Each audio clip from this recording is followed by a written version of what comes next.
mentioned, and rest assured that's not the main topic for today. We're back at it this year with legislation on all of those issues after doing free prison phone calls. So in criminal justice, for example, we try to work on the 4 areas: school to prison pipeline, second, sentencing, third, conditions in prisons and parole, and then fourth is reentry. And after getting free prison phone calls done last year, which we still get every week, at least we get people writing, calling, telling how much that's meant to them. I have a bill this year around canteen. So this is the egregious markups on everything from toothpaste to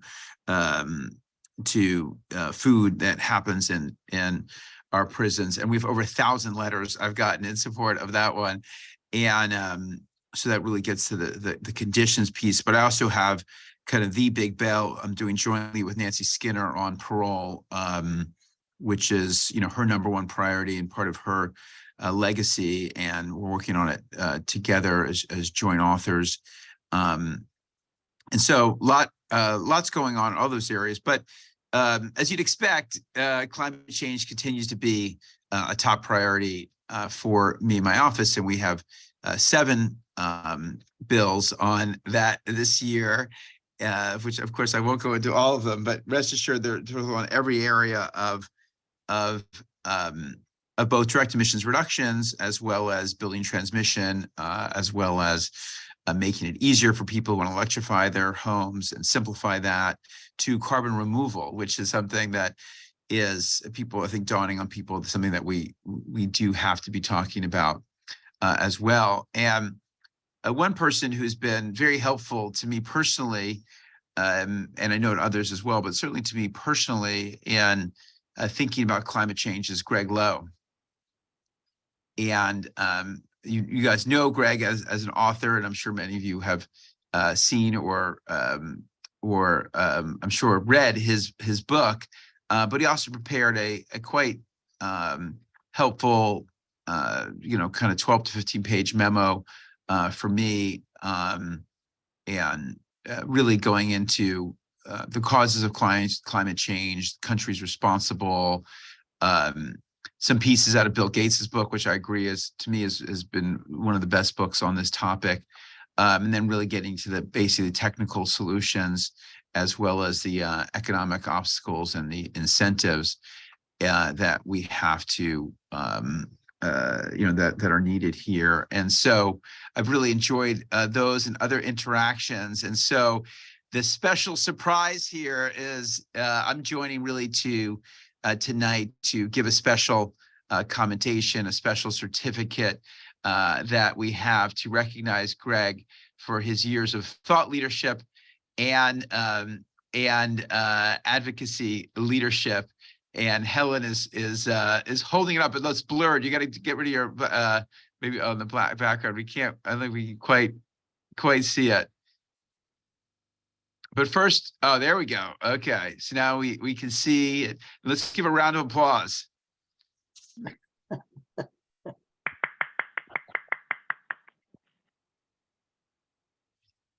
So this is a round of applause and a special commendation for Greg, to you for all your years of effort, both when you were at SLAC and now subsequently to the work that you continue to do on many issues. I know healthcare is one of the passions as well, but certainly on climate change and bringing awareness to, again, causes and the solutions. And, I think it's become even more clear that California has to lead, and our area really has to lead the country, with the Republicans in charge, and we're going to do everything we can in 24, but they're gerrymandering even more in 24. So, but right now, which is not going to get legislation done at the federal level. So we have to continue to find ways to keep leading here in California, since we have such a large economy. And Greg, you are an important part of those efforts. So I want to read this to you. Let me see. Let me pull it up so I can. This says, Gregory Lowe, In recognition of your commitment to building a more sustainable world that promotes equity for all, thank you for all you have done for our community. You've led the way with boldness, creativity, and advocacy for a more resilient San Mateo County. On behalf of the 13th Senate District, I join a grateful citizenry in expressing our appreciation for your efforts in making the world a better place. Best wishes for your continued success on this third day of May 2023. Wow, thank you so much. Oh, and I'll be mailing it physically we didn't want it to go through Sacramento, so you'll get this. Yes, we're mailing it, or even I'll drop it off. I won't be around this weekend, but maybe I can drop it off in person. But we'll get it to you in good shape. So I'm really I couldn't be more excited. This is really fun night for me. So just excited to recognize you, Greg, and maybe you could say a few words. I think I'm muted, so I can't say anything. No, we can hear you. I can hear you. Oh, okay. Well, Josh, it's very flattering to hear from you. And I thank you very much for the very nice words. I do what I can. I've always been, from the very early age, I've always been interested in science and in politics. So I'm glad I'm able to make some contribution. And tonight, I just heard this meeting is competing with Anna Issue's town hall. And I just heard her for 15 minutes until I joined this meeting. And of course, she's talking about the debt ceiling. So I'm going to talk about that as well at the end of this meeting. And I hope I can explain to people what's at stake. So thank you again, Josh. Excellent. Well, I don't know if you want to do a picture. I'll try to keep my camera well. Maybe we can and Helen can hold up the cert. Is someone able to do that and capture a screenshot?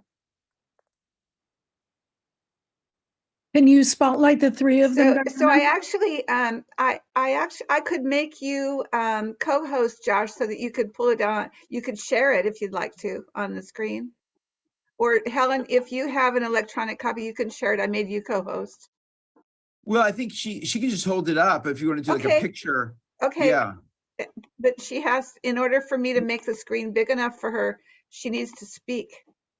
So that I can, so you can be the, so sing while you're holding it up.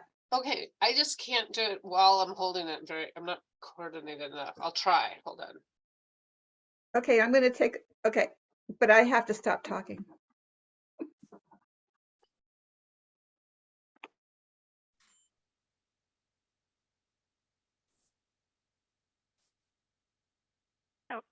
Helen, if you say something that And might pull it back a little, Helen. Pull it back. a tad. Okay, there we go. There, perfect. there we go. Good. Okay, I just got one, and I'm not sure how I can I'll put share. You can text it to me. I will throw my email or my phone number in the chat. Oh, good. You guys are always welcome. Oh, actually, I did it on my computer. I got I it. do. I got it. Great. Okay, or you can just send it to me if you want to just send it to me. Oh, yeah. I'll put. I can send it to you in email. Okay. That'd be All right, great. wonderful. Well, I will let you get on. But so someone got a good one? Got a good shot of everyone? Yes, we did. Thank you so much. All right. Thank you so much for coming. Congratulations, Greg. Thanks for all your work and great to see everybody. Thank you so much. so Thank much. you, Thank you for Helen. coming. Thank you, Josh. guys. Congrats, Greg. Yeah. That's cool. Wonderful, wonderful. Our local rock star. We have our own local rock star that brings the senator to our meeting. Well, it's so well deserved, Greg. Yeah, yeah, Congratulations. My ears are red, but you can't see it. I can see it. We see your ears. All right. I'm going to turn over to Diana to introduce our marvelous speaker for the evening. Great. Thank you so much, Susie. And again, congratulations to Greg. So it's my privilege to introduce Josh Abrams, who is our speaker tonight. Josh is from Community Planning Collaborative, which staffs San Mateo County's 21 Elements. And for those of you who are not familiar with 21 Elements, this is the 20 cities plus the county working together on housing issues. And the thing that is so special in my view is the fact that they help some of our less resourced cities with their housing elements and some of the really difficult things that they need to do in order to meet state requirements and to get their projects approved and do a variety of things. So I've known Josh a long time, and I've been a big admirer. And I was looking for, actually, I asked him for a bio, but he, is probably too humble to give it to me. So I went to the website, and this is a brilliant bio that I completely agree with. And so I had to share. While some run from conflict, Josh Abrams heads toward it. A mediator and conflict coach, he has decades of experience facilitating complex and charged community conversations. Put him in a room and he will find consensus. Gather some jurisdictions together and he will have them collaborating on a project. Through nimble facilitation, attention to process, and an ability to translate complex technical information into everyday English, he finds solutions to challenging problems. He is passionate about affordable housing, environmental justice, and sustainability, and has written affordable housing plans, inclusionary zoning ordinances, and coordinated nexus studies. A frequent speaker on the topic, he is a national accessory dwelling unit expert and has pioneered a suite of tools for homeowners and jurisdictions that has been shown to increase housing production. Josh is a graduate of Carleton College and Cornell University, and it is my pleasure to welcome Josh to our meeting. Take it away, Josh. Thank you. Hi, everybody. I'm glad to be here virtually. It's nice to meet you. And thank you, Diana. It's nice. It's actually, I think about a partnership. 21 Elements creates this space, and people fill it. Advocates, ordinary citizens fill it. 21 Elements, by its nature, can't really push cities to do policy. So we depend on community groups really to stand up for good housing and good policy. I will try and see if I can share my screen. I'll go through some slides and then I'll save lots of time for questions. I've been doing housing policy for almost 15 years, so I'm sure everyone has thoughts and ideas, and hopefully we'll have some time just for discussions. So I creatively named the presentation "Housing." That's what we're gonna talk about today, and related topics. So start, as Diana said, with 21 Elements. 21 Elements is a collaboration of all the cities in San Mateo County, and we help cities do better housing policy, and we help them collaborate. We're in this very narrow space where we don't push cities, we don't advocate, but if cities are interested in doing policy, we make it easier. We'll do things like ghostwrite a staff report, or the first time any city is thinking about doing a new housing policy, elected officials will direct their staff to look what their neighbors are doing. So we'll do surveys comparing the policies, housing policies, and the implementation details of a variety of cities. Again, making it easier for staff to do good housing policy. We're always really focused on saving jurisdictions time and money. It's hard being in this space where we're not a core function of cities, but we're still asking cities to fund us. About half our funding comes to the county, about a little under half comes from the Congestion Management Agency, the Transportation Agency, and the rest comes from cities. So we really always need to be very focused on being useful in saving jurisdictions' work. work and also on getting better policy. During housing element times too, it's really helpful to have this unified voice. We can do things like invite the state down to do a tour of San Mateo County, have all the jurisdictions meet, do a bunch of stops that if cities just worked alone, they wouldn't be able to do. We've won a couple of American Planning Association Best Practice Awards as well. Let's see, maybe just start, if everyone wants to put in a chat with just one word that describes your community today. And try and get a little interaction going here.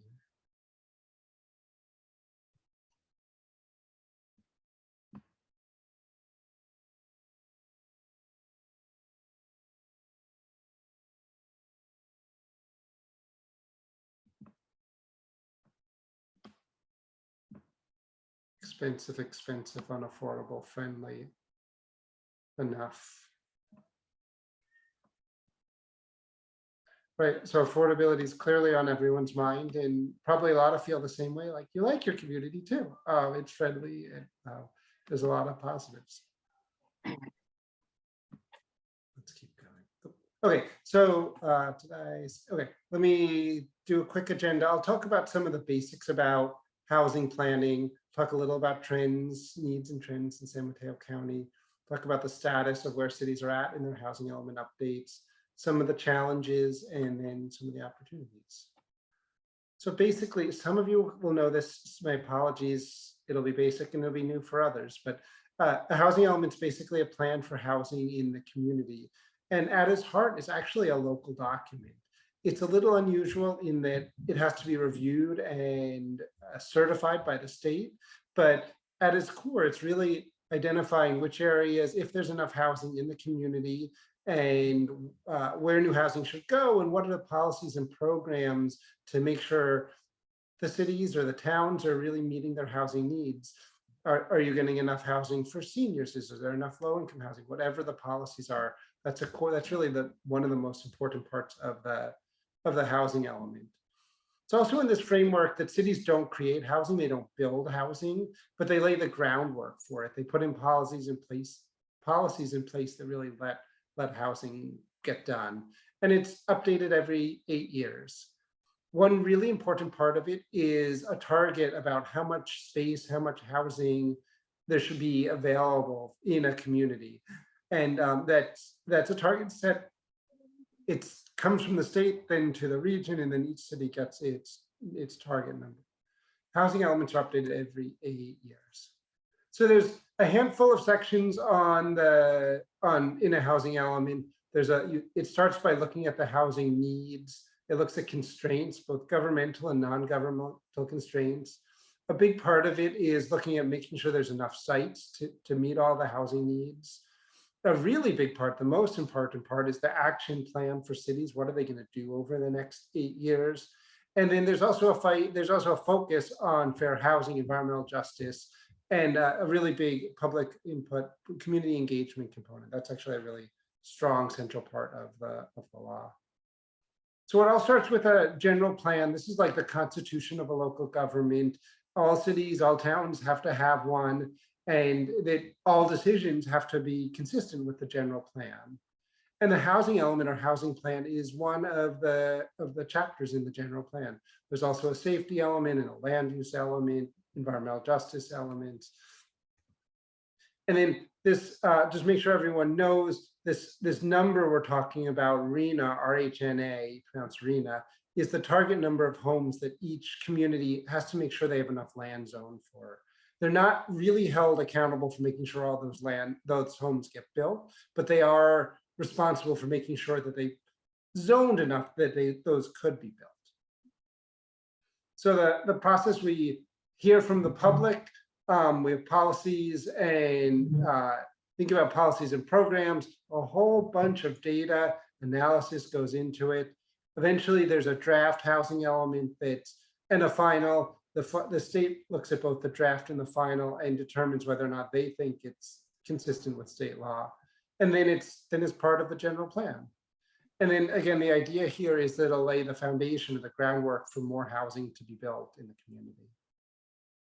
So the timeline, it started maybe 2 years ago. One of the challenges with housing elements is the timeline tends to get really compressed.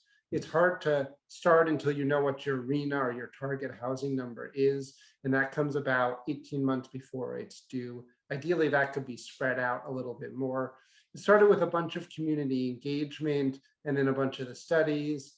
In an ideal world, the drafts would have been out in early 2022, and then the final document would have been out in 2023. But what happens is there's, particularly this cycle, for reasons we'll talk about in a little bit, there's been this endless round of review with the state and within cities just trying to get a document that works. Okay, before we go on, let's just pause and see if there's any questions about any of that.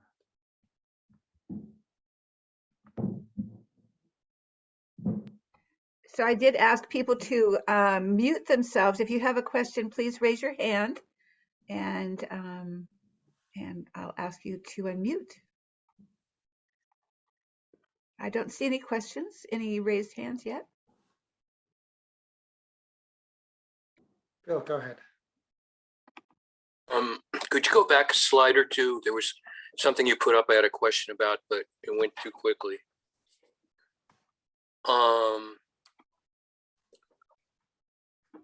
Okay. Oh, so here's the question on the process. Maybe go back to the timeline you put up. Yeah. Right there. Okay. So as I understand your timeline, and I'm going to assume maybe wrongfully, Diana would probably know better than I would, no doubt, that this was sort of the timeline that Redwood City followed. That is, in 21, we started outreach in March. Yes, no? Diana? Josh, when were the RHNA numbers available? They were in September, October? Something No, I'm like just that? trying to get well, I'm just trying to get a perspective right now. In Yeah, other words, this would be a model that we would follow, right? This is the model, but the community outreach probably did not start until the RHNA numbers were known. Yeah. And they had. Okay, so my question. Okay, so then that's my first question. When are the RHNA numbers known? I assume the RHNA numbers have to be known before you can start the outreach. That's exactly right. And it's my recollection that they weren't known until September or October. I think they were really late. Of 21.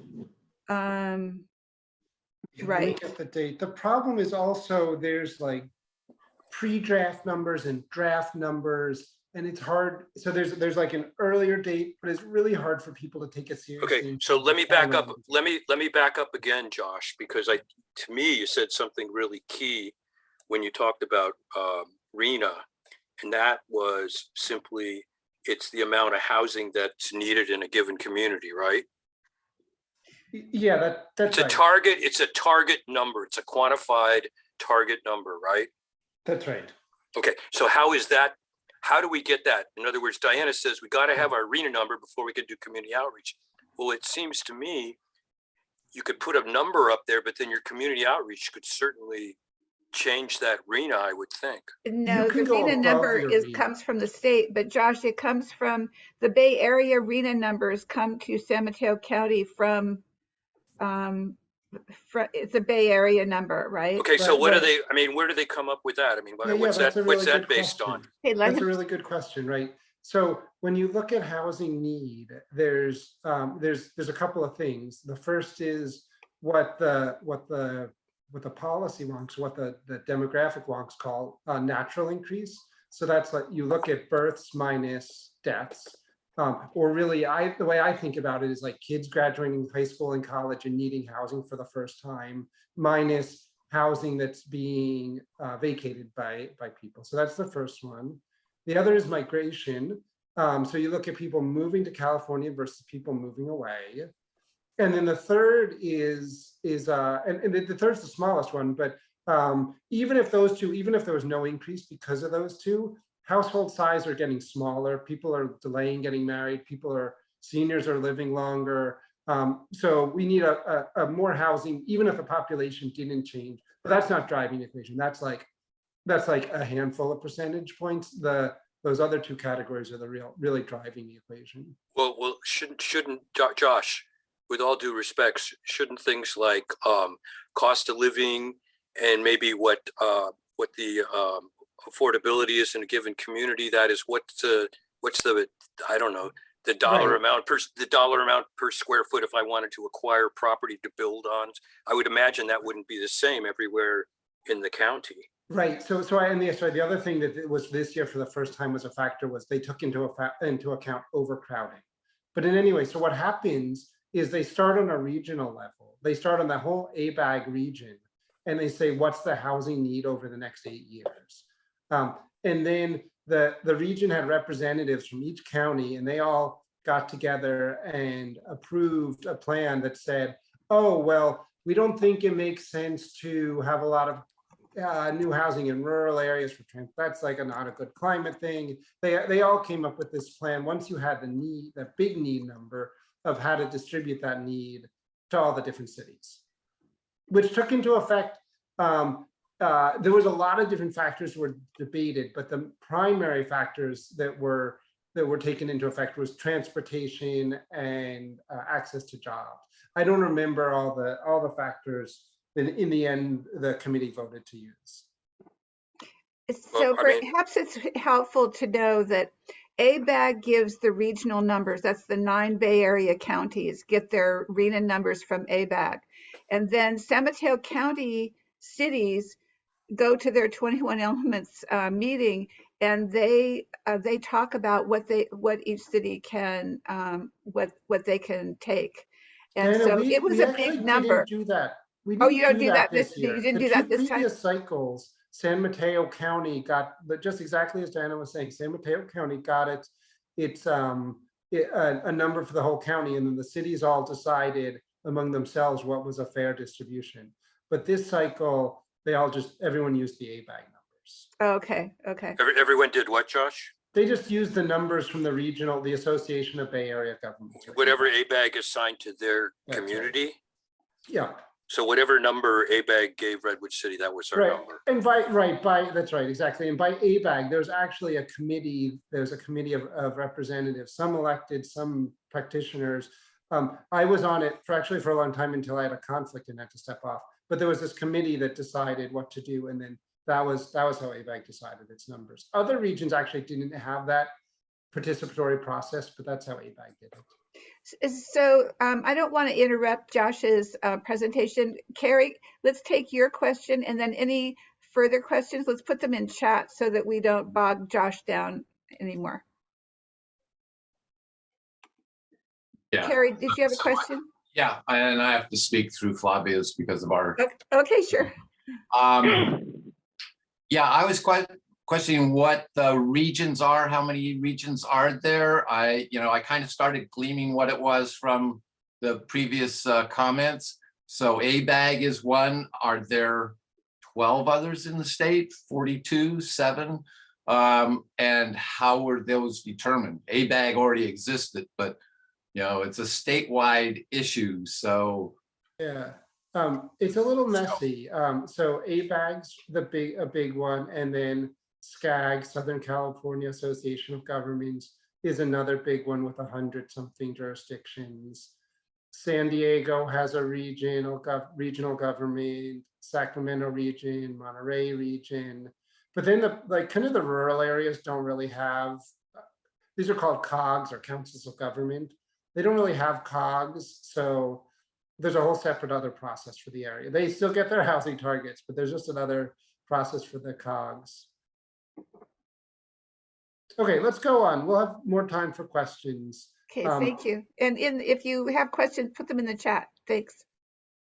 Okay, let's talk a little. I think a lot of people know this intuitively, but the biggest trend driving housing in the county is the lots of new jobs and fewer people. So it depends on, it really actually varies a huge amount from community to community, but like Menlo Park and South San Francisco have 10, 20 times the number of jobs than they have people. So, and particularly since 2020, it's been really bad. Historically, it wasn't nearly this bad, but there's been 100,000 jobs created and only 10,000 homes. This is pre-pandemic numbers, so it's a little more complicated since then. But there's just this huge demand. It's also a really nice area. I mean, that there were comments friendly, and it's pretty, and it's centrally located, and it's got good weather. So all of that make the housing really in demand. And generally we can look to the market to keep things in balance for the expensive housing. And if cities zone and lay the groundwork, but the lower income and the moderate income housing is definitely the more challenging area. The effect, I mean, the end result, the shortage of housing really leads to higher rents and prices. And I remember studying economics in grad school and thinking, like, this whole thing is built on, like, I don't even buy all this economics. It's all like built on faulty assumptions about people being value maximizers and everything else. But I actually really do believe this central thing, that the core of our housing challenge in the county and the region is just not enough housing is getting built for the amount of demand. And that's something, I mean, at least in the higher end, that's something that we really can control. Some of the areas, the further out areas, the market really, the cost of building is too high and it doesn't support new construction. But if San Mateo County really does, if they were to allow for more housing, we could significantly reduce the inflationary pressure. I don't know if prices would come down. Rents might come down a little bit. Prices are really sticky in the housing market going down. They don't like to move down, but you definitely wouldn't see the escalation that we see. It's really just driven by not enough housing to meet the supply. So it's expensive to live here. It's okay. There's a lot of people who make really good incomes and they can afford, but a lot of people are spending more than 30% of their income on housing, or even more than 50%. And that's where you start to see a lot of really negative effects, a lot of more homelessness, and a lot of people who can't live a good life, who can't even stay in the area because they don't have enough money. So this is there's a statistic. There's 6 low-wage jobs in the county for one of every affordable home. A low-wage job is $20 an hour in this case, and affordable home is $1,500 a month. And you'll see, like, it's everywhere throughout the county. It's significantly worse in some places. I don't know. I mean, there's simply just not enough, in particular, affordable homes. And it's expensive to live here, right? That's the core of the challenge. If you look at these salaries, the first couple are not really high skilled, but even if you start to look to people that have a bachelor's degree or even a master's degree, in some cases, their salaries of 50, 80, or 100,000 would actually, they would qualify as low income housing, and really would be spending most of their income on housing if they tried to live in a typical place in the county. So people are spending too much on housing. We know there's overcrowding and unsafe housing conditions. People are moving further away and commuting more. So that's both traffic and also climate change impacts. Almost half climate change gases in the Bay Area are about vehicle miles traveled. There's a ton of people that have to leave. I just see it in my kid's school. Like, if you're not an owner, his friends, so often there's just like this cycling of kids who can't stay in the area. And then on a local level, the shops suffer. It's really hard to hire people, and people who need domestic help. It's really hard to find someone because there's just no places to live for the salaries that those jobs pay. So it's like that there's just this huge demand. The demand for housing has been so big for so long, and the supply has been so constrained that it's really impacted housing prices. Okay, why don't we do the second half? So we did like, how do you describe your community today? Can we just do a little quick visioning of, like, what word describes your vision for housing in 2030? Hope.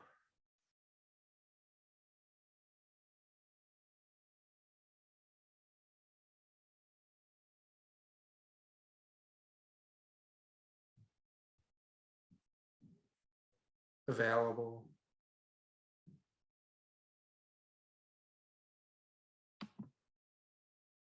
Fair and equitable access.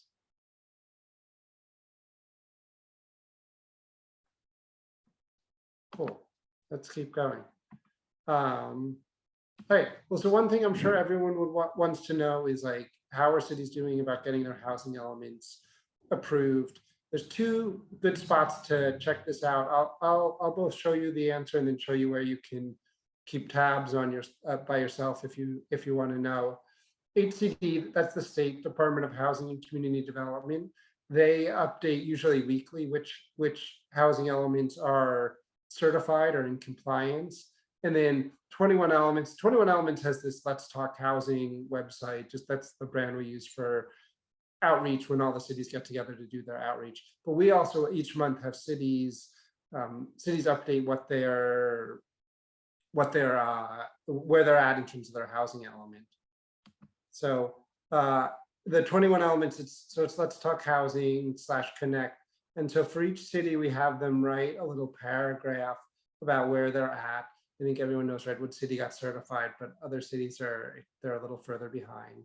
So feel free to check out the Let's Talk Housing.org/connect.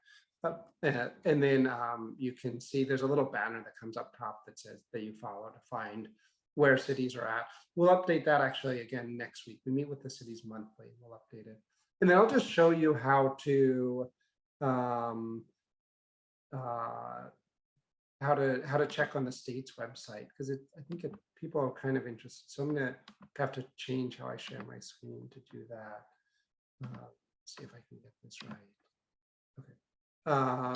So I stopped. Oh, oops.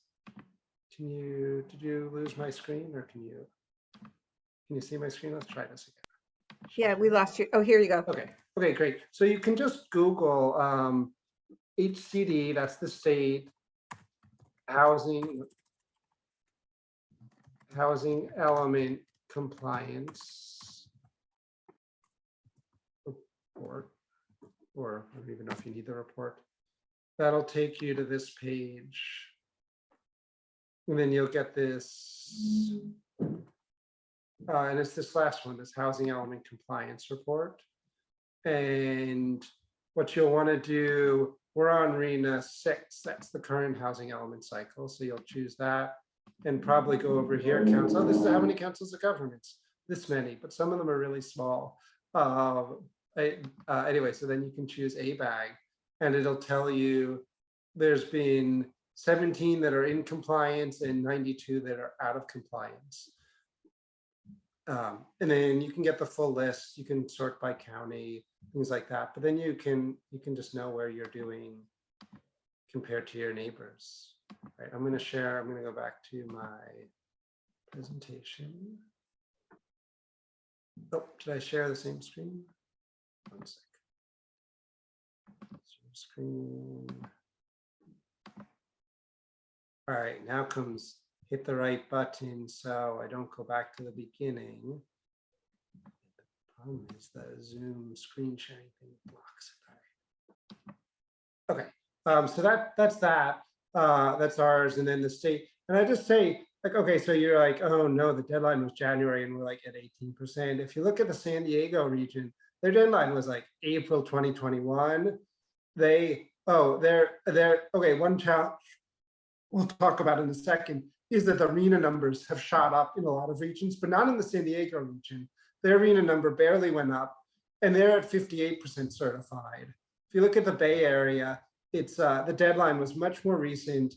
Our RENA shot up many times, and we're at 16% certified. I think I would not be surprised at all if in the next month or two we pass the San Diego region. There's a little more of awareness that you just got to do it. You got to zone for housing. You got to get your housing element certified. And there's a little bit more denial in the San Diego region, trying to fight that, still fight the state. So I'll be really happy when, despite having almost 2-year head start, we passed the San Diego region.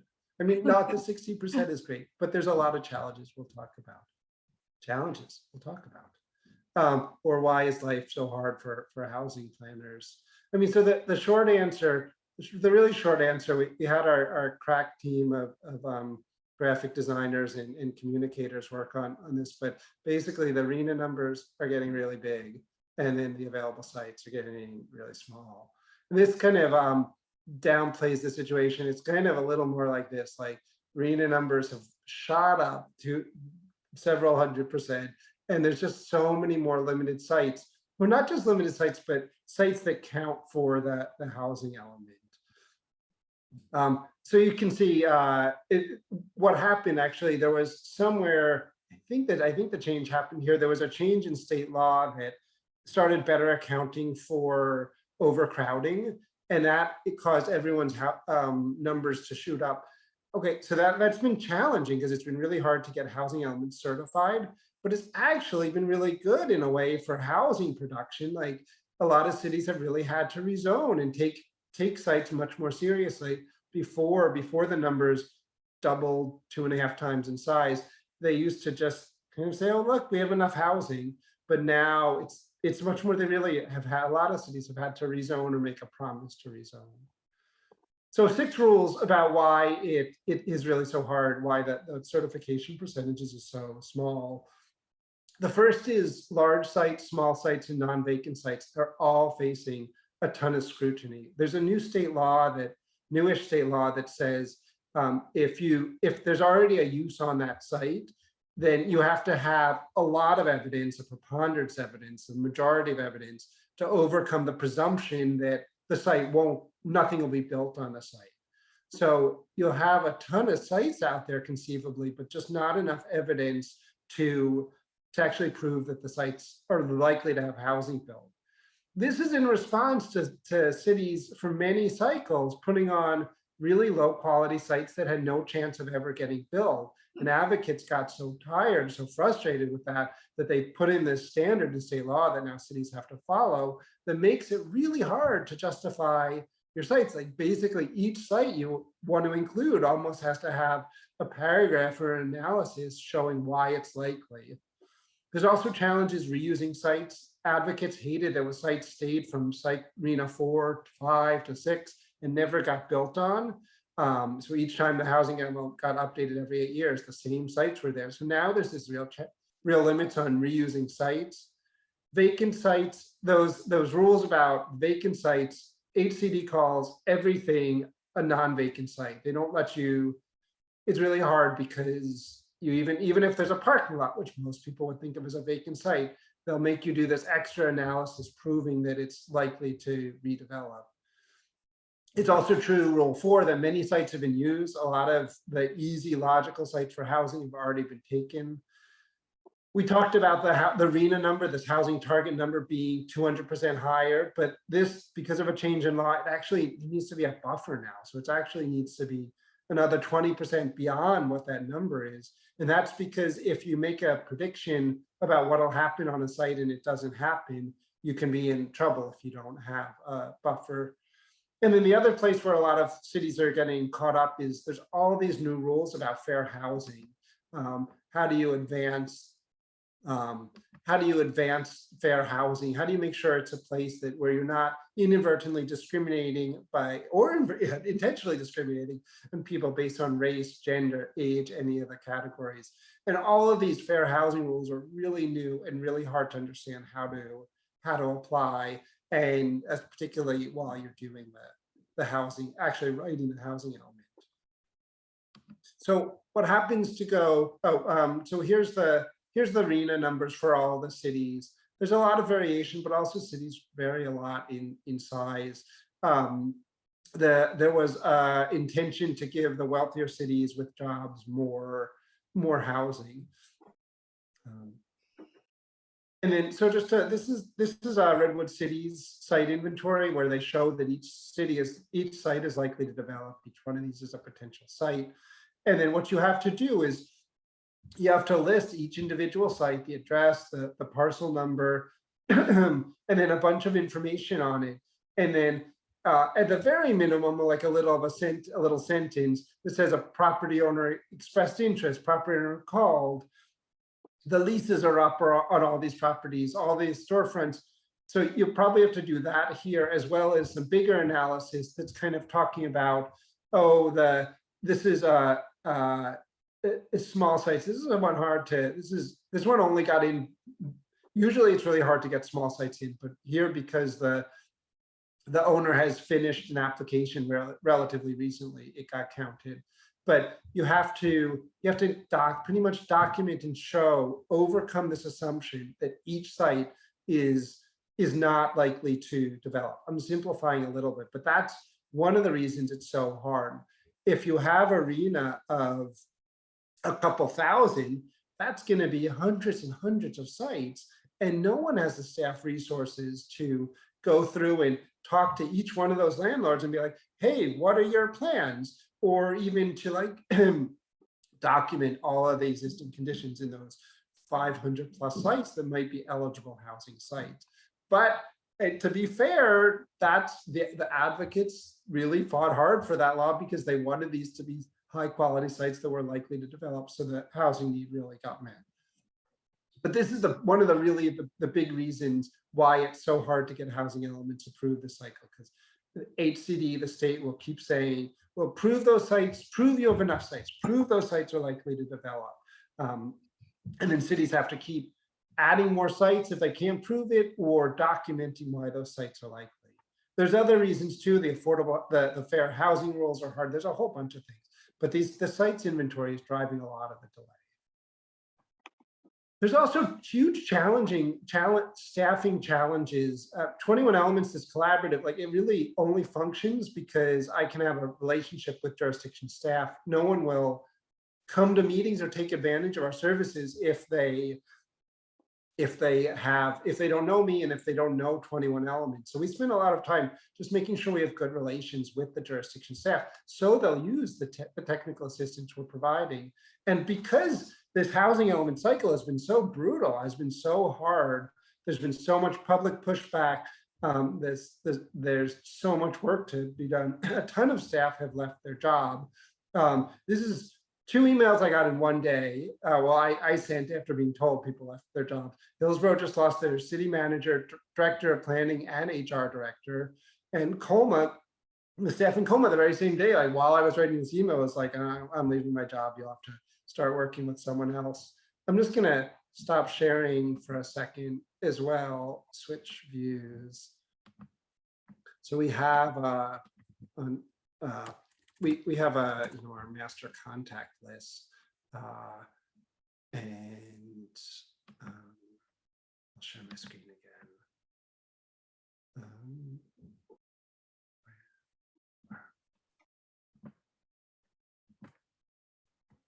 And I just want to show you like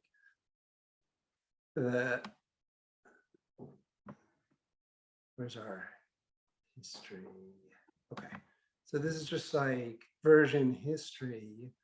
This is like how often we're updating this. It never used to be like this, but it's like constantly being updated just because there's so much staff turnover. And it's not good. Like, it's not good for jurisdictions. It's not good for anyone to have this amount of staff turnover. Okay, let me go back to change. Let me go back to my presentation. Stop share.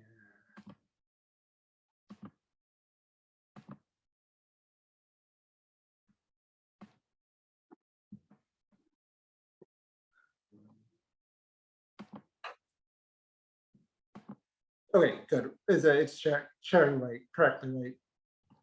Okay. Oh, so I did the contact list. And the other thing I just find incredibly challenging is the complexity of it all. Like, there's this endless stream of state laws that are nearly impossible to interpret. This is a guide we made for SB 35 to try and just start to understand things like the ADU law, which I generally support. I think it's good to have ADUs in our community, but there's it's not even totally clear if that state law allows everyone to build a ADU and a junior ADU in their property, or 2 ADUs and 2 junior ADUs in their property. Like really fundamental things aren't at all clear in these state laws. They're clearly not vetted with practitioners. The state just changed their guidance from 2 ADUs to 4 ADUs per property. So there's this endless, it's just kind of exhausting. And I'm a housing specialist. I have a lot of trouble even like understanding all these new state laws and how to apply them and the time to apply them. There's no way a staff member at a jurisdiction that has a bunch of other responsibilities can keep track of it. And it's a hard balance. I understand the state's goal here is to get more housing in a system that hasn't produced it before, but it's just too complex. Like there's no way small and mid-sized jurisdictions can do planning in the environment that we have today. There are some opportunities. I mean, I'll talk about 2 of the projects that I'm working on that I'm really excited. The first is actually kind of in response to this challenge. So all these cities and their housing elements are committing to do a bunch of policies and programs to advance fair housing, to address housing challenges, or they're getting all these new affordable housing units that they have to manage. And none of them have housing departments. They barely have planning staffs, and they're all super stretched. And none of them have the expertise to do all these housing programs that they need, that like are coming in to manage all these affordable units. So what we're doing is we're having all the jurisdictions that are interested contribute money to HART, this joint powers authority that we have, this multi-government agency. And then HART's gonna use that to hire probably 3 different housing staff that'll be shared for the 7 or so cities that are interested. So every city chooses, I want a quarter-time staff person, I want a half-time staff person. And then between all those cities, you'll actually have like 3 staff people. You can start to have some specialization, and you can also have a little institutional knowledge. Like a number of cities are trying to staff up 1-person housing departments, and it's hard because when that person leaves, unless you're lucky enough to have a couple weeks overlap at the best case, but all you have is their notes. So when you have a 3-person department or a 4, who knows what it'll end up being, there'll be some continuity there. It's totally opt-in. Jurisdictions have been really receptive to it. We just are about to distribute MOUs or contracts, so we'll see if people actually follow through, but they're putting money in their budget. And anyway, I think this is great. The other counties in the region are really interested in this as a model to help housing issues with cities that are not San Jose or San Francisco. So that's one. That's kind of what 21 Elements does, right? We help cities with their housing elements. When we're not working on housing elements, we try and put together programs like this. Another program we've been working on, this we'll aim for next year, because like how much can we ask cities in any one year? But ADUs are a really big topic for a lot of cities. A lot of cities have made commitments to do ADU projects, to have affordable ADUs, to do webinars about ADUs. And again, it's like, it's too much for the jurisdiction staff. So for cities that are interested, we'll have them pool their money, jointly either hire an existing nonprofit or create a new nonprofit to do some of those webinars, housing out, ADU events, maybe run some programs for low-income people or people who want to rent to low-income households. Really up the quality of the information for jurisdictions that they're giving out about ADUs. Ideally make jurisdictions' lives a little easier, because right now they're just peppered with questions about really basic stuff. And hopefully if we can do a good job of getting it out there, we can reduce staff time. There's a bunch of other projects 21 Elements is working on. It's going to be a busy couple of years, but those are two that I'm really excited about. I think have the potential to have lasting good. My final thoughts is like we really need to like increase our supply to right size this balance. It's not going to be overnight. I really don't think prices will drop, but I do think we can have them not rise, or we can have them rise less than inflation And over time, we really can make a difference. And I'm really like neutral when, I mean, one of the things 21 Elements has to be, we always have to be neutral about what the, like how each city can meet its housing need or how produce that housing. But as much as anyone can help, just make sure there's enough housing in the county to meet our current and our future needs. I think that's like the most important thing we can do. Okay, that's all I have to say. I'm happy to. Thank you so much, Josh. This is amazing. And maybe we have time for a couple of questions. Adam asked a really great question in chat. Let me see if I can pull it up. Why do you think so many cities in our county have failed to get certified despite collaborating with 21 Elements? Surely cities have different issues, but are there common themes? Well, I think you kind of answered that, but one of the things I wanted to interject, and you were kind of alluding to it, it took us decades to get into this mess. And many of our cities are building commercial, projects that bring in thousands of jobs, but they don't bring in the housing. They don't build the housing to support those jobs. So it's been kind of it's been very difficult. Right, But there's a fundamental structural problem that, think about school taxes. If you bring in jobs, they still pay school taxes, but they don't send their kids to schools because they're not housing. But if you bring in housing, they call the police, they call ambulances, they send their kids to school, that you have to pick up their trash. They do pay taxes, but it doesn't even pay. It's a net negative for cities. It's much more in cities' financial interest, and sometimes their status of like being the name of the home of a famous company to build that commercial and not that housing.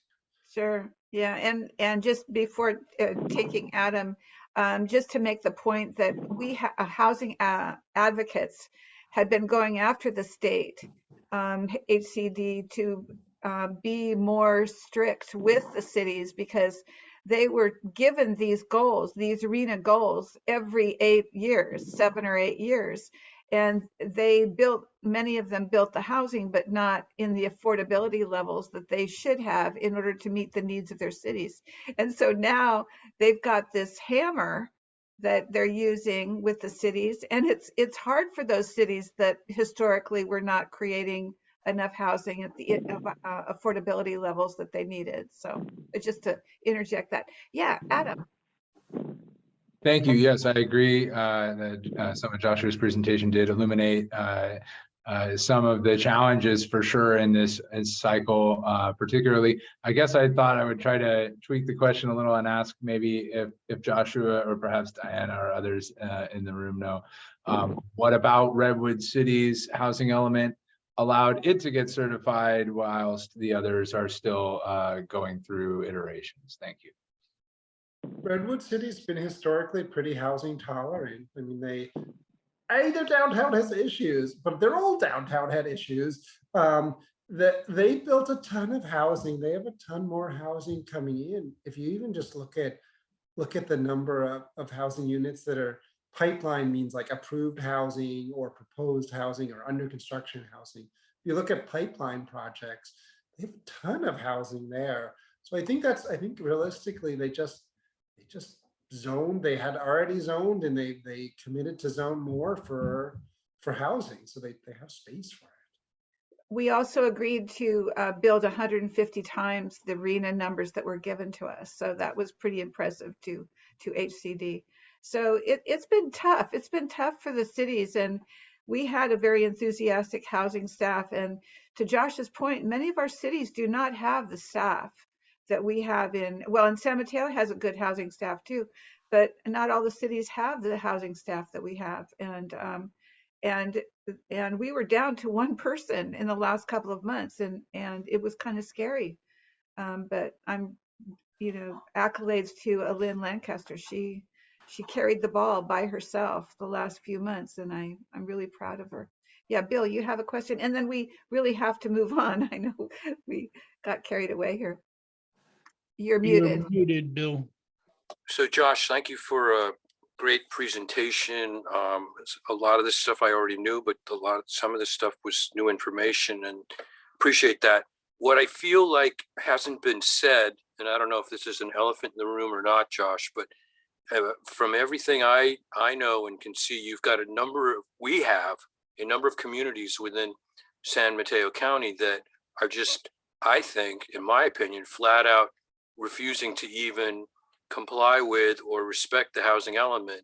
And I think all of us know what a lot of those are, but I think, doesn't that have a real negative impact on the county overall in terms of housing, when a number of stakeholders, if you will, or communities just refuse to cooperate or be supportive? Yeah, totally. I mean, I think we all, it's really hard to get anyone to do anything if other people aren't. So It's so political. It's just right. so damn political is what it is, what it comes down to. Yeah, there has to be this feeling that we're all doing our share. There are definitely cities that are more housing, towns that are more tolerant of housing, and ones that are resisting. This is the first cycle where there's real consequences. Yeah. Before, maybe once a year in the whole state, someone got sued for not having a certified housing element. This year, the state's giving money to the Attorney General's office, and if they'll give you a long leash if you're talking with them and working with them and explaining the challenge. They're not going to sue right away, but you'll get sued. I mean, you simply, if you don't have a housing element that complies with state law, you're not going to be able to, you have a couple of years, but you're not going to be able to get away with it this cycle. And then we won't even get into the whole question of this builder's remedy as another citizen or developer's option, but there's that potential too. I actually think the lawsuit has more potential to get cities. And things change slowly, right? I mean, yeah, I wish everyone met the January deadline as opposed to no one meeting the January deadline. But if cities do 2 years late, I can live with that. I think that is 15 years. And if it's like the arc bends slowly, but if this cycle, they fight it really hard because the rules are so much higher, and then next cycle it's a little less bad if they're certified 2 years into an 8-year cycle. Yeah, it's not good, but it's okay. Yeah, there was a time when Menlo Park went 20 years without having a housing element, and Atherton has let us know that they're special, and Woodside has its mountain lions. So, so different cities. That's right. But Menlo Park is, I mean, right? Look, Menlo Park's a whole lot better than they were Absolutely. before. That's because they got better leadership than they had in the past. Yeah, they got sued too. They brought us in after they got sued to write their housing element. We need it overnight. We agreed in court that we'll have it tomorrow. How late can you work tonight? I mean, it wasn't overnight. It was a very fast process. But it did good. I mean, they put a lot of new sites on the table for housing. This is great, wonderful, Josh. Thank you so much for being with us. We have to move on with the rest of our meeting, but it was wonderful having you with us, and such a great presentation. And the graphics specialist just really did a fabulous job. Oh, great! Thank you. Thanks for Josh. Thank you, Josh. Have a good evening. Thank you. Yeah. Bye. Bye. All right. Well, that was just marvelous. Our next up on our agenda is going to be Greg, and he's going to be talking to us about the budget. So, Greg, I will go ahead and I'm going to share, and I'll put up your slide if you're ready. Am I unmuted? Yes. Yes. And let me find your slide. I can't. There it is. Okay. And then when you're ready, Greg, I can scroll down and show the bottom part. Okay, very good. Okay, so what I want to do tonight in a short time is to give you an idea of what the budget situation is right now. And because I had records for FY 2014 when Obama was president, I put it on the left-hand side of the chart so that you can have some idea of how things have evolved in the last 10 years. Now, these two budgets that are listed here both proposals. The numbers under the middle column there for Obama are numbers that correspond to the proposal that he made. And it was not a year where the debt had to be raised. And there was a little bit less controversy than there is now.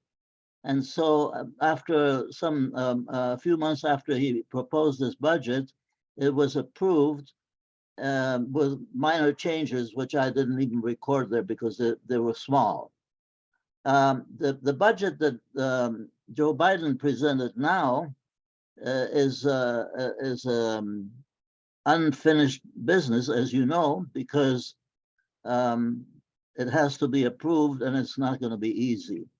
Now, if you compare the numbers just to get the big picture, I have to put my glasses on because I cannot.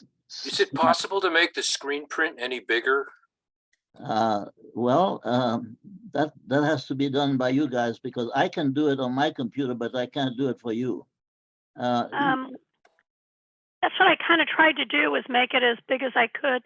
I don't know if I can. Susie, down in the lower left, lower right-hand corner, there, it looks like there is a. It looks like you can make it. Here you go. There we go. There we go. Good. Okay. There you go. All right. So why are those budgets so different? If you look at the total receipts that were gotten in 2014, it amounted to a little bit more than 3 trillion. We are now talking about this year receiving from taxes about 5 trillion. So it's increased something like 60%. The same thing happened with the outlays. The budget that was approved was close to 3.8 trillion under Obama 10 years ago, or 9 years ago. And for FY 24, which starts on October 1st of this year, it's now 6.8. That's the number that has been published everywhere by the administration. And if you look at the deficit at the time under Obama, it was about $744 billion. And this time it's going to be about 1.8 or something like that trillion dollars.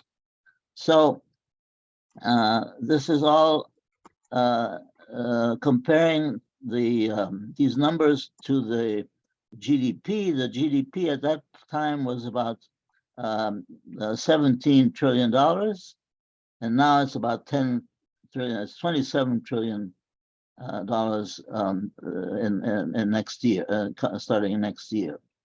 Now, why have those numbers gone up so much? Well, there are about 4 or 5 factors. One factor is that inflation in these 10 years has been about 27% total. So that's one factor. The other factor is that the country, the population, everything has grown some, and you can figure out that it was about 20% in those 10 real growth, not inflationary growth, but real growth, about something like 20%. So that's close to 50% already. Then there was some incidents. There was COVID, which cost money. There's the war in Ukraine, which is another factor. And there are new accepted social needs, like the one we just heard about, housing, and a whole bunch of other needs that are now considered important, that they're always important, but have grown quite a bit. So what you should remember from well, you probably won't remember this, but from the presentations I made about 5-10 years ago, there are 2 parts to this budget, to any of these budgets, these federal budgets. There is the top part, which is the discretionary part. That's the part that has to be determined every year through negotiations, proposals, estimations of what's going on in the world, what's going on in the country, and so on. And then there are, and those can change, but you have to decide on them. And the other ones, which you will see at the bottom of the page, which I'll talk about at the end, are the so-called mandatory programs, and those are separate, and there's not much choice there. You have to pay for what you promised. Okay, so let's go up again a little bit. Let's scroll up again. Okay, so I'll just talk about the 2024 proposal. You see the number at the top there of the discretionary proposal is 1.89 trillion. So it's $1,800 billion. And it's made up of a bunch of parts. And the top parts are the ones that I listed as security related parts. And those have to do with military and other things. So, for example, defense is huge. It's for 2024. It's $812 billion. Below that, there is homeland security, which is 60 billion. Veteran affairs, very large. We have a lot of veterans, and they really demand money and support. And we have NNSA. What is NNSA? NNSA is the National Nuclear Security Agency, which pays for all the nuclear weapons, and pays for places like Livermore and Los Alamos and Oak Ridge and other Sandia lab, and all those labs that produce bombs and on their surrogates, nuclear bombs. And then under that, you see the word national intelligence. That's all the CIA and FBI and so on. Those are truly security related elements. You have to remember that the defense budget this year is high. It's very high. It would have been high anyway without the Ukraine war, but with all we've given the Ukraine military about I think about more than $32 billion already, and we haven't seen the end. The next year will probably be the same or more. Okay, and then there are all the non-security agencies, like we can go through each of them if you want. The top one is I can't read it myself. What does it say? The agriculture. Many of us are in the task force on climate change. We talk a lot about agriculture. It's an increase about 50% from 10 years ago. Commerce has increased a little bit. Education has increased about 30%.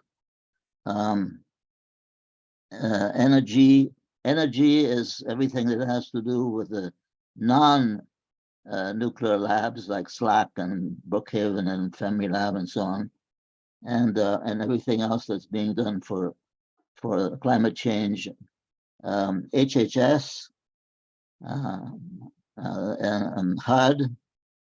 We just talked about housing and urban development. That has gone up some.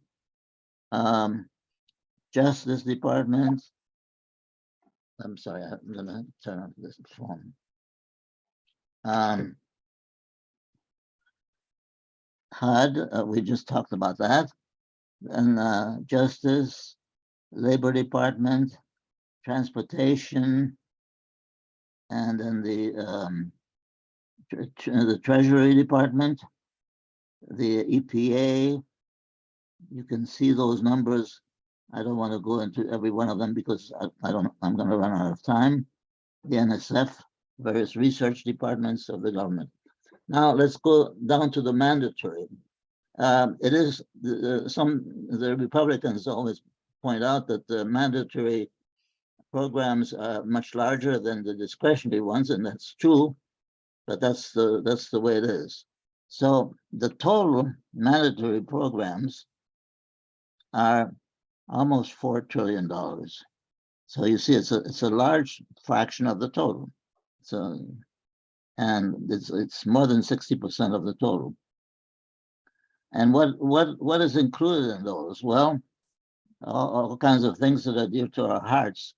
The Social Security program, if you look at the number there, that's revealing the Social Security support in that year in 24 will be about $1.5 trillion. Of that, 1,200 or so come from the payroll taxes, which are paid in by the employers and employees in the country. And the rest is paid by the trust fund. The trust fund, remember, is not, there's no money in the trust fund. It's just an accounting gimmick. It's the money that was put in.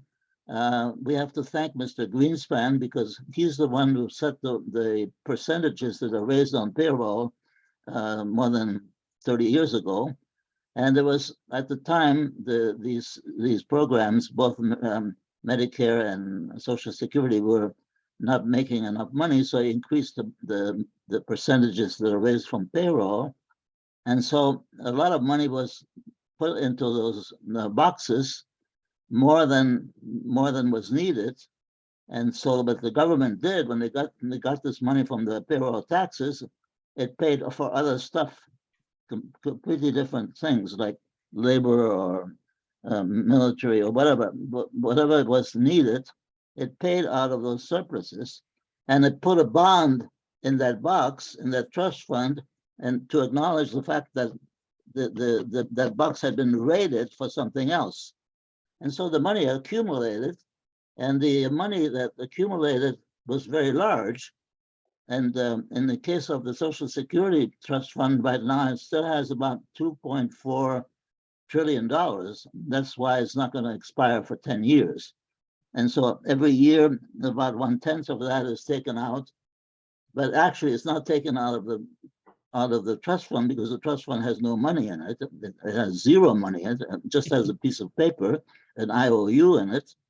And the money comes out of the general fund. So it comes out of other taxes that are paid because there's not enough money.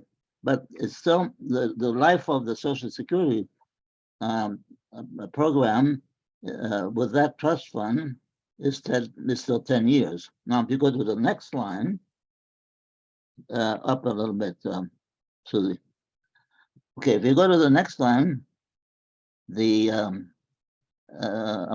amount that's spent on Medicare parts A, B, and D is about $842 billion. Out of this, 369 comes from payroll taxes, so it's not even half, and the other half comes out of the trust fund. And something, I think it was Ashley that pointed out at the last meeting of the Central Committee that there's something like $350 billion left in that trust fund. So it's not going to last more than about 5 years. So in about 5 years from now, the trust fund for Medicare is going to run out. And from then on, something is going to have to do, like increasing the rate or something like that, to be able to maintain the levels that we're paying now. And then there are some other programs. There's Medicaid, which is also has a deficit, and is paid entirely by the federal government right now, and should be paid by the states, but a lot of the states don't want even to participate in Medicaid. And then there are a whole bunch of other programs like SNAP and pensions and a number of income security, a whole bunch of other programs that amount to another 133. So that makes up the total of $3.9 trillion, those three major boxes of four major boxes. And then, of course, at the bottom, there is the national debt. And the national debt now is almost $28 trillion. It's more than the GDP. And because the interest rates have increased since Obama, the payments have increased enormously. So under Obama, the interest on the debt was $223 billion, and now it's 796. So you see the increase in the interest rates means that if the debt increases and the interest rates go up, then the amount of money that the government has to pay to the bondholders who are lending the money to the federal government increases a lot. So the increase is almost fourfold in 10 years. And today the interest rates went up again, and that number is still going up. So that's basically the whole thing. But as Joe Biden always points out, his dad used to say, tell me what your budget looks like, and I'll tell you what your values are. And the values are expressed by these two years and these two columns, and they are a photograph of our country. And if you have any questions, let me know. Yeah. Yeah, the values are clear. They're military because that's a huge fraction.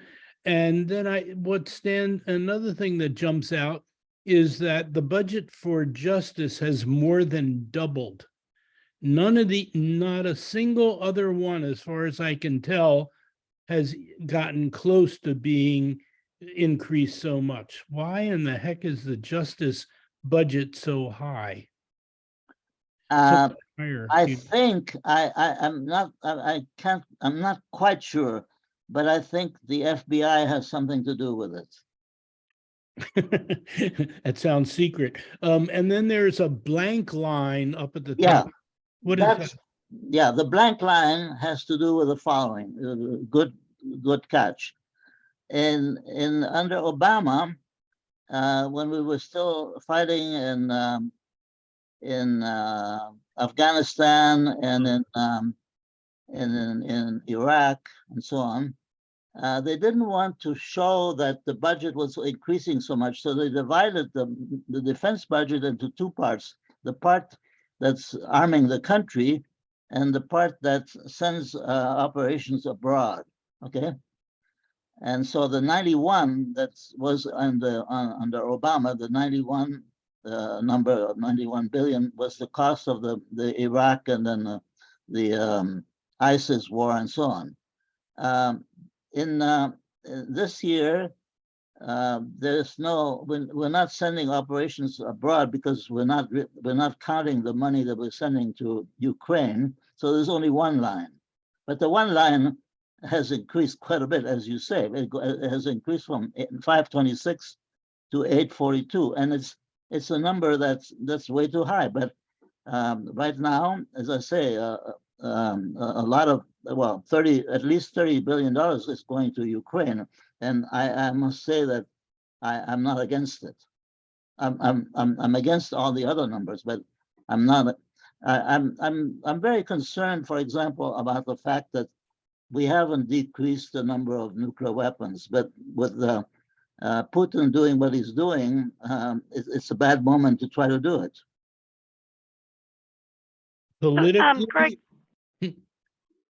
Greg, I've got a comment I wanted to make. I was reading today, and this has to do with with whether we're going to increase the debt limit. And this was from Heather Cox Richardson, whose articles I follow daily. And she says she's talking about whether they're going to invoke the 14th Amendment to force the Republicans to cover the debt. And she says, The fourth section of the 14th Amendment reads, the validity of public debt of the United States authorized by law, including debts incurred for payment of pensions and bounties for services in suppressing insurrection or rebellion, shall not be questioned. And I'm wondering, have you heard anything about that? Is that, and I know we got to move on, but I thought that was very interesting, invoking the 14th Amendment to say you must increase the debt limit because. Because of what? Because of the 14th Amendment saying that debts shall not be questioned. The government debt. Right. I've heard about this, and some people say that the debt limit is an illegal number, that it shouldn't even be there. But I'm not sure that Biden is going to have a easy time invoking that right now. The other thing that I heard Anna Eshel say that they're going to have a vote next week about questioning the agreeing on the number of a few of these programs separately from the total, and they hope that they can get a few Republicans to vote for that too. I doubt that myself, but anyway, yeah. But anyway, yes, I've heard about this thing about the 14th. I didn't know it was the 14th Amendment, but I've heard about that rule, and I've heard about the idea that it's an illegal rule, but I don't think Biden is going to be able to invoke it. Yeah. Okay. Bill, I see your hand up, and Marshall, but make it quick because we got to move on. Greg, Greg, you were noting where there were increases in the budget from Biden or from Obama to Biden. The other one that jumped out at me was energy non-NNSA. It was 16 under Obama. It's now 32 under. Yes. That's a bigger percentage jump than a lot of the other columns. Yes, you're right. That has to do with they're putting numbers in for example, what's in the Inflation Reduction Act for charging stations and all. They're putting some of that in that number. Yes, you're right. That has that much of an impact to 100%. Oh yeah. Really? By the way, one thing which I didn't mention, but which has preoccupied our club for a long time now, is the fact that the accusation that the Medicare Advantage is sucking money out of the Medicare fund is true, but it's not the big number. The big lack of money there is because the trust fund that the amount raised every year is not enough through payroll taxes. So it's about I would say it's about 1/7 of the total. That's the deficit. Okay, Marshall, quick comment, and then we got to move on. Yeah, the 14th Amendment issue. It sounds like when you read it, it's only related to insurrection type things, and I don't see how it would apply. No, but apparently there's something else missing in the Constitution, which is not in the 14th Amendment, but I don't know where it is, it's nowhere because it's not mentioned. So there's some argument for not having a vote on this thing because it doesn't belong.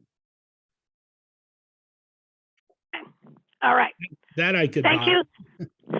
Thank you so much, Greg. That's really helpful, and you can see, just taking a look at some of those raw numbers, that there's an awful lot to be talking about. And is that kind of increase acceptable? All right, we're going to move on.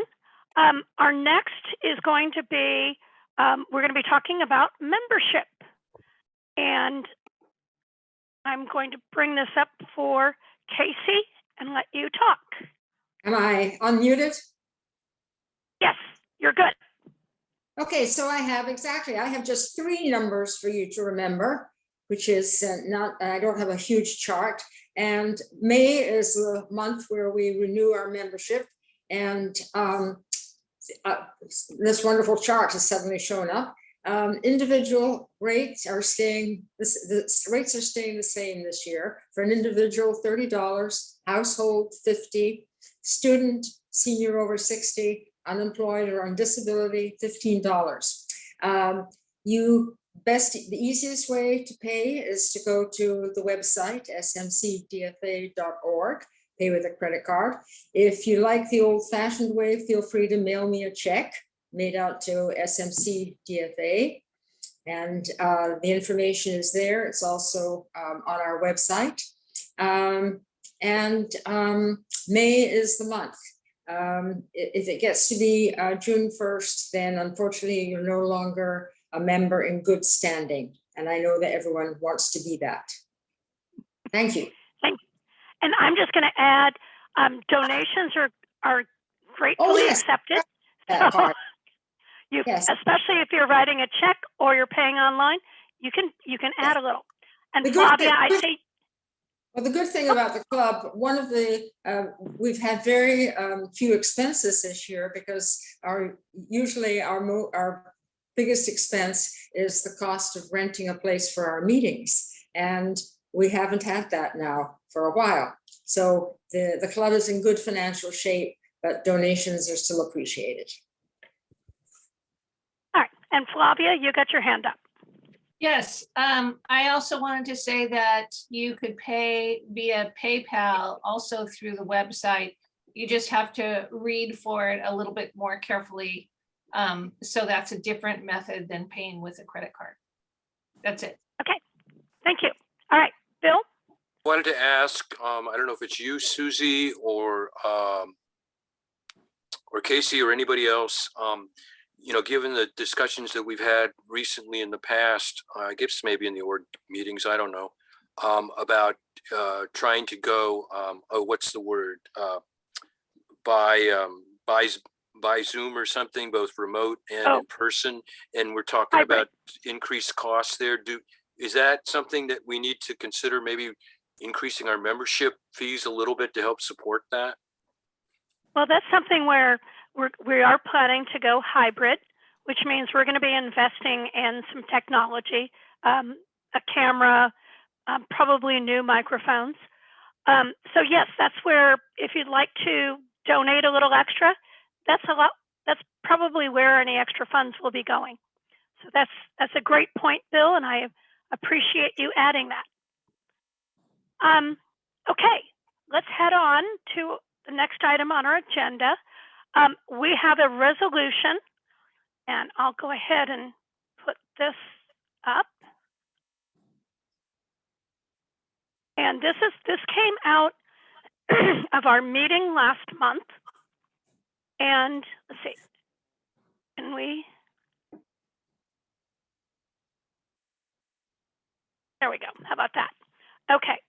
And by the way, if the pictures are blocking your view, there's a little, the little tag on the top, the one on the far left says hide the video, and that way you can see everything on the screen. Okay, and I'm going to go ahead and turn this over. Elsa, would you like to promote this?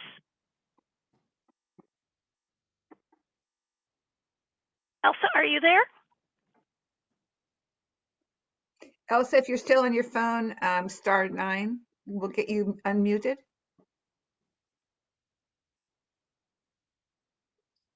She's raising her hand. *9, Elsa. Well, this gives everybody a chance to read through this. We did send this out to members over the weekend. And I will also, Diane, I was going to say, I think you're familiar enough with it also. Maybe you or Ashley would like to talk if Elsa's still having trouble. I can just add a little context and say that this resolution was the result of our speaker last month, who made a really big impression on us. And it was immediately, this resolution was taken to the Central Committee, where it was approved and immediately offered to the State Resolution Committee for the Democratic Convention at the end of the month. And it was accepted for review by the Resolutions Committee. So we're really excited about that, and proud of Elsa and her team for bringing this to us. So this is the, while we're all becoming more aware of the disadvantages of the Medicare Advantage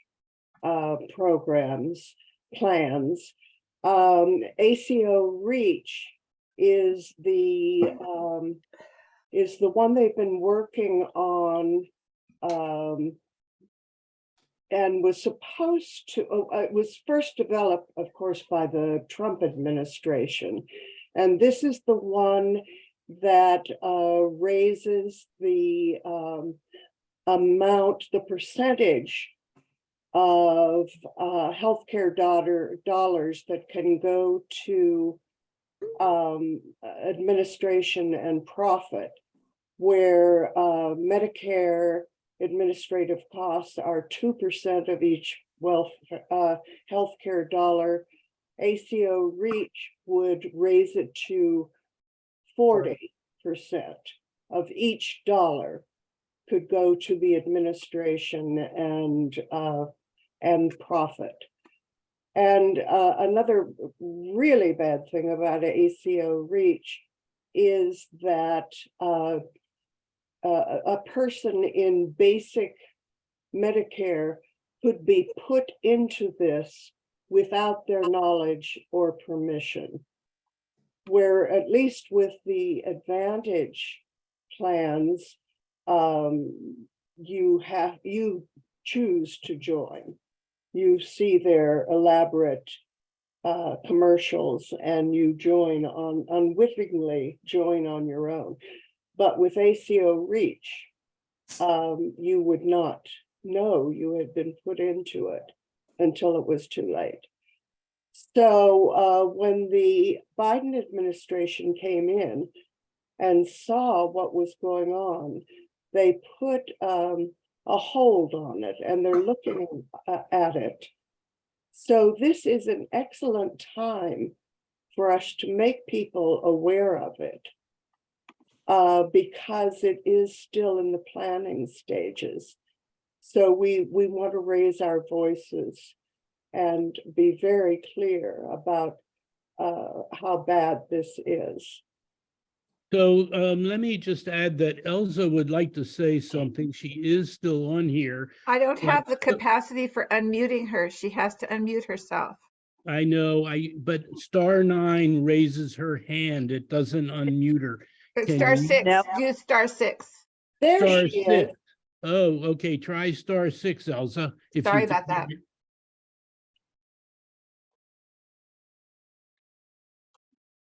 Uh-oh. But I don't even see her anymore on the. Yeah, she's here. Okay. If you scroll down, you'll see her. Yeah, star 6. Can you hear? Here you go. Yay! Yay! You can hear. But you guys, I pressed *6 at least 5 times once I heard *6. Okay, and sorry *9 about that. only raised my hand. No, that's great. Okay, let me go to this. I want to start with where Greg was, which was fascinating, Greg. Thank you for that lead in. When he said that the Medicare Advantage only destroys 1/7 of the Medicare Trust Fund for the amount that's taken out every year. If you add the ACO REACH program to it, that would take out half of what we deplete the Medicare Trust Fund by every year. So Greg is absolutely right that over time we need to increase what we're putting into the Medicare Trust Fund. But 2 points there. One, the last thing we need to do is involve private health insurance companies to this greater degree now, because they are going to deplete that whole thing twice as fast. So please, Absolutely. You're correct. thank you, Gregory. So we need to get rid of Medicare Advantage, which is the larger of the two right now, but also we need to stop ACO REACH in its tracks. It will take out almost 3 times as much every year. The only reason it doesn't right now is it's only beginning, so it's only got 2.1 million people signed up, whereas Medicare has 30 million people signed. I mean, Medicare Advantage has 30 million people signed up, which is now over half of all the Medicare people. Yeah, The we last- agree. We agree with that. And I would like to call the question. Okay, that requires, Madam Chair, that requires that we take a vote on Marshall's motion to call the question. All right, so I'm going to stop sharing so I can see everybody raising your hand. This is to call the question. All those in favor, please raise your hand. And you can do the raise hand action or physical. Either one will do. Okay. Still got, and mind you, this is for paid up members only, please. But I think we've got some more that have not voted yet. Got a few more. Okay. All right. I think we've got 15, 16, 17, 18. Opposed. Are there any opposed? Please lower your hand and only raise it if you're opposed. And Gail, can you lower your hand or are you opposed? There we go. Any opposed? All right. Thank you. And now the vote before you is, shall we agree to this resolution for our club? All those in favor, please raise your hand.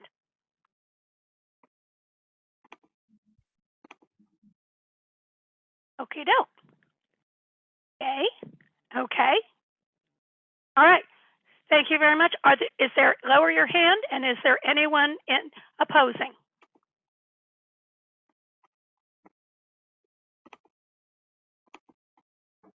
Okay. Thank you very much. The resolution has passed. Yay. Very good. All right. I love seeing that. Elsa, you got a comment? Thank you, everybody, so much. So this will be discussed by the Resolutions Committee, which meets on initially at convention. And if it is one of the 10 resolutions approved, then it goes to the total delegate group. It's called a floor vote, and that happens on Sunday morning. Oh, sorry, I think it starts on Saturday afternoon, and then if there's any controversy, it goes to Sunday morning. But thank you, thank you. We hope to come back telling you that it flew through with colors, great colors. Yeah, thank you very much. All right. Next up on our agenda is our task force reports, and we're running pretty low on time, so I'm going to ask if any of the chairs have a report they'd like to make. Well, yeah, we'll do a briefie, just a very brief. Please do. Okay, this is the Elections Committee, Elections Task Force. And of course, we always would love to have any additional people that are interested in participating. To sweeten that pot, we agreed to try to keep our task force meetings to an hour. That ought to help you want to do it, okay? We reviewed some of the work that we previously did, focusing on Senate races, House races, both who is vulnerable and who's running. But I'm not going to go through them to keep this short, because next time we hope we'll have recommendations, because more and more people are coming forward about being candidates in some very important races, and including against Ted Cruz, for example, in Texas and so on. So without going through all those in detail, we will have hopefully some recommendations for action and other support for candidates in California and nationally at various levels other than Senate and House, but local as well, in California, as well as throughout the US. Thanks. Thanks. All right, Diana, you're up. Thank you so much, Susie. And just to announce that I'm going to share my screen, that May is affordable housing month. And and I wanted to report that our DFA is co-sponsoring Tenants Belong, which is an event that's going to be hosted in Menlo Park, and on Saturday the 13th, so it's a week from Saturday. And let me see if I can go on to my next. And it's just going to be a great discussion about tenants, what they're grappling with housing shortage and soaring housing costs. And it's being hosted by Menlo Together, the Youth United for Community Action, Faith in Action, Housing Leadership Council, and it has a growing number of co-sponsors, one of which is us, the San Mateo County Democracy for America. So please join in supporting this great event a week from Saturday. And if you're interested in other housing related events, you can find them on the Housing Leadership Council website. Thank you. Thank you. Thank you. All right, Flavia. Okay, yes. Our climate change task force, we were fortunate enough, one of us received a standard like email from Kevin Mullen, our new congressperson in San Mateo. And he asked the question to his constituents. This year, we have a tremendous opportunity to include measures in the Farm Bill that address climate change, protect our environment, and ensure sustainable agricultural practices. If you were working on this Farm Bill, what would you like to see included? And he gave a choice of 5 different things, which of course would lead you to get on his mailing list and would lead to more requests for donations for his campaign. So when we received that, we said, because we know Kevin Mullen from when he was our assembly person, wouldn't it be great if we actually wrote a letter to him, because we've been doing a little bit more discovery work on the Farm Bill. And so we did that. We composed a 3-page letter. And what we are asking for is an integrated food policy that not only helps heal the environmental damage that agriculture has caused, but also addresses the equity issues that the agriculture system has caused. And also it will build a stronger, more sustainable agricultural system, because it will be impacted by climate change. And also one that prioritizes feeding those that are hungry rather than just making profits for the few. And then finally, a policy that breaks up the oligopolies that are sucking up all the money out of this economic sector. It's not going to the farmers, it's not going to the farm workers, it's going to the people holding the debt, it's going to the landowners, it's going to the seed sellers and the meat processors. So so basically we wrote a good letter to him. We'll be sending that off. And just for your information, up here in Oregon, we have a system of granges, which is a nationwide system.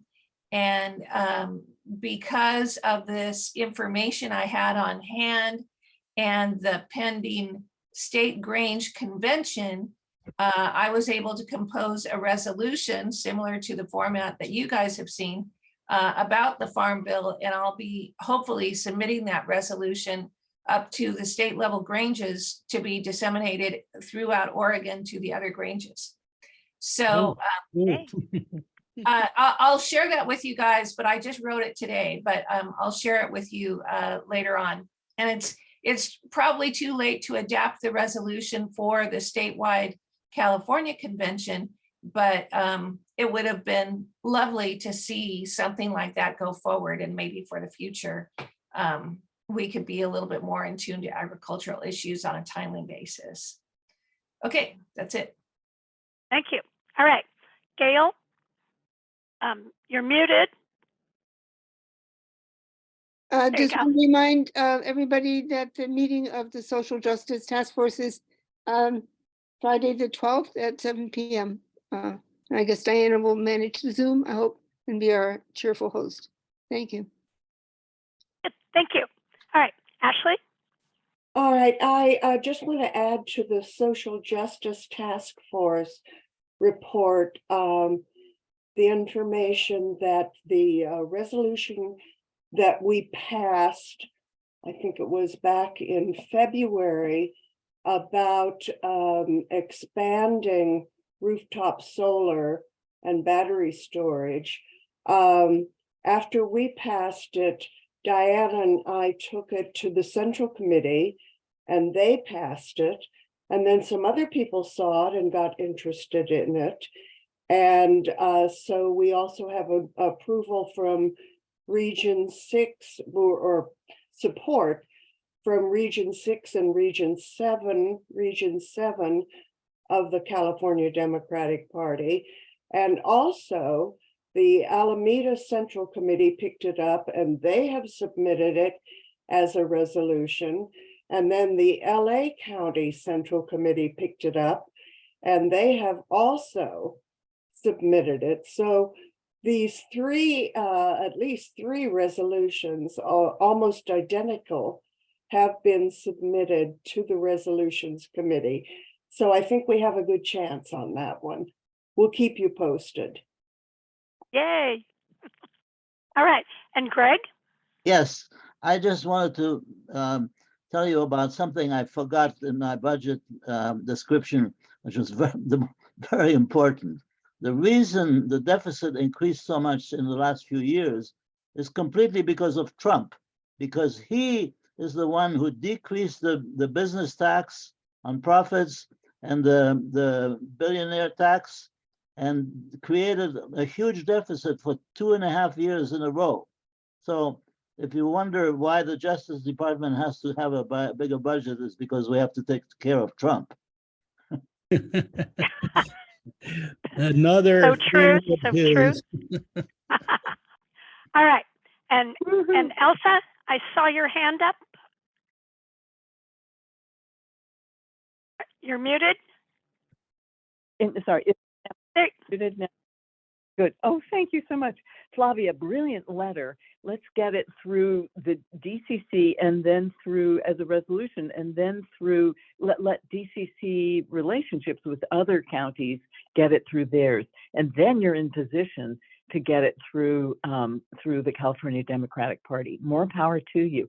I'd love you to add to it. It's too late for that. Just so, okay. For this, No, yeah. not for this year, Diana, but for future.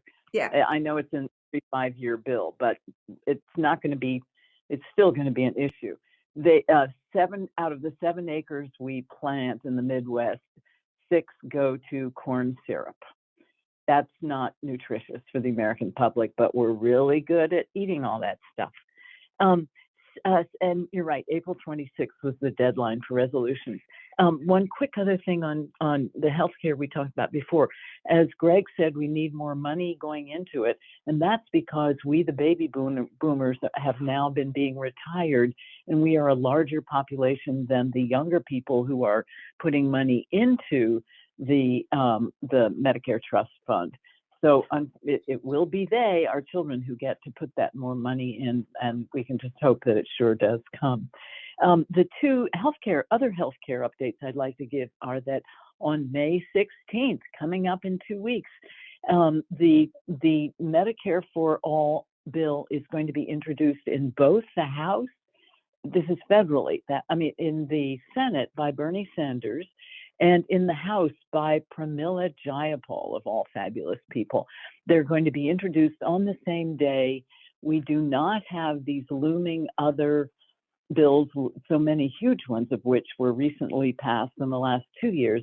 So we're hoping that it might be the year that it actually gains even more traction. Any calls you can make to your senators and whomever your congressperson is would be so appreciated. They count up those calls every single day. And if it's a hot issue, every day it's reported to the senator or the House member. If it's not the current hot issue, they still get a weekly summary of it, and it's discussed among their staff. So please, you can call once a day, once a week, or whatever fits your fancy. Thank you. The other thing is, within our own state, Ash Kalra has now introduced again in the Assembly this year's version of the CalCare bill that is supported by the nurses, CNA and NNU, who have a lot of troops on the ground, boots on the ground, I should say. And it has just passed the Assembly's Health Committee, which is a big first hurdle. It now goes to appropriations, and then we hope before the end of June to the floor for a floor vote. And we hope this year it is not pulled and it's actually voted on. There are 13 new House members, most of whom are for CalCare. So we really do hope to see it go through this year. Simultaneously, there is another bill that has been introduced in the California Senate. This was introduced by, among the physician groups, PNHP, the Physicians for National Health Program, as well as the whole consortium called Healthy California Now, which includes every aspect of healthcare oriented people, doctors, nurses, clinicians, but also things like CARA and the unions. The elderly are with CARA, meaning those of us 65 and older. And that's got a huge backing. Plus, I have to say personally, a very good communications group now. So we've been able to get much more play in editorials, in the big newspapers, as well as radio. So we're hoping that that two-pronged effect of being in the Senate and the Assembly at the same time, and there are friends who are sponsoring both of those. Ash Kalra is good friends of the co-sponsors for the Senate bill. So we're crossing lots of fingers. And we'd love to have you all vote, call those people too. It's probably only at the appropriations level right now that we need those calls. So as soon as it gets to that floor vote level, boy, will you hear from me. And that's it for Thank you. healthcare. Thanks. That's great. Okay. Marshall, that was nice of you to say, just as I'm saying thank you so much, period. Just so I get credit for that, Marsh. Bye-bye. Okay. And we are over time by a couple minutes. I would like to thank everybody for sticking around for the meeting. I think it's been a really full evening. And Diana? Yes, Susie, if you wouldn't mind, Elsa, would you unmute yourself and maybe close our meeting in Stephanie's memory? An amazing woman who passed this week, and she is such a force in our local Democratic Party activities. And so, Elsa, if you wouldn't mind, I would love for you to close our meeting in her memory. Such a thoughtful point, Diana. This is Stephanie Grossman. She lived in Palo Alto, but invited all of us all the time to hear from important speakers and candidates, as well as current people in office, often in federal office, to meet and greet and talk with in her home. Always had the most amazing hors d'oeuvres and drinks for us, but was so gracious with them too. Known throughout the country for her activism in New York and Minneapolis, as well as for her many years here. She was on the board of the DVC and helped start that. Casey knows so well, Casey also being on the board. And she was just such a mover and shaker. She also was the kind of person who would call you up, how are you? And invite you over during COVID she'd bring a round table outside to her side patio, pretty garden. And I would bring like the food from whatever restaurant we decided. And we would sit unmasked across the table from each other, eating our little lunch and actually having a 3D in-person, very rare conversation. So she had such a heart. She had absolutely determined the thoughts on who was the right candidate, but more than anything, democratic values through and through. So thank you, Stephanie. Stay close. All her family is here right now, and they will have a sitting Shiva equivalent on Sunday, and I'm sure we will hear more. Thank you so much, Elsa. That was lovely. Good night, All everyone. right. Good night. Thank you. All right. Okay, everybody, take care. Thanks.